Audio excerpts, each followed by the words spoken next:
அண்ணா வணக்கண்ணே. உங்கள் பேர் எங்கண்ணா? கலியில். நம்ம கடை வந்து எந்த இடத்துலண்ணே இருக்குது? ஜெயிலுக்கு ஓரமாக, அதாவது வேலூர் சென்ட்ரல் ஜெயிலுக்கு பக்கத்தில். ஓகே ஓகேண்ணா. எத்தனை வருஷமான இந்த இடத்துல தொழில் பண்ணிட்டு இருக்கீங்க? ஒரு 11 வருஷமாக ஆயிடுச்சு. சரி, 11 வருஷம் ஆயிடுச்சிங்களா? பரவாயில்ல. எல்லாம் அப்போந்தே பழக்கடை மட்டும் தான் வச்சுருக்கீங்களாண்ணே? சரி, ஓகே. எப்படிண்ணே, எவ்வளோண்ணே எல்லாம் ரேட்டு வந்து சீப்பாக கொடுக்குறீங்களா? எல்லாம் நார்மலாக தான் கொடுக்குறீங்க? சரிங்கண்ணா.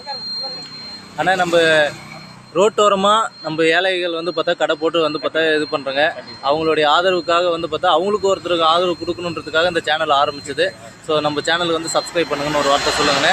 மக்கள் நம்மளுடைய கஷ்டத்தை பார்த்துட்டு ஏதோ ஒன்று உதவி கண்டிப்பாக செய்வாங்க. சொல்லுங்கண்ணே. நம்ம சேனலுக்கு சப்ஸ்கிரைப் பண்ணுங்கன்னு சொல்லுங்கண்ணே. நம்ம சேனலில் சப்ஸ்கிரைப் பண்ணுங்கன்னு சொல்லுங்கண்ணே. சொல்லுங்கண்ணா, உங்கள் கருத்து சொல்லுங்கள். இதில் எது நல்ல பரவாயில்லைங்களா? பரவாயில்ல, வியாபாரம் அப்படியே போட்டு. வெயில் காலம் பழங்கள்லாம், மழை, வெயில் காலம், குளிர் காலம் எல்லாம் நம்ம பார்த்து இது வியாபாரம் பண்ணுறாங்க. நம்ம கிட்ட கஸ்டமர் வராங்க தேடிக்கின்னு. நம்ம ரேட் எல்லாம் அதிகமாக சொல்லுங்க, நார்மல் ரேட்டு போட்டுக்கிட்டு. கண்டிப்பாண்ணா. 10 வந்தால் போதும், வியாபாரத்தில் அப்படி வியாபாரம் பண்ணுங்க. போதும். இதே பழத்தை தானே வந்து பார்த்தா நம்ம டிபார்ட்மெண்ட் ஸ்டோர்லாம் வச்சுக்கிட்டு கொள்ள ரேட்டு வந்து பார்த்தா விற்கிறாங்க. பொருள் தரமாக இருந்தால் போதும். நம்ம தரம் பொருள் தான். கண்டிப்பாண்ணே.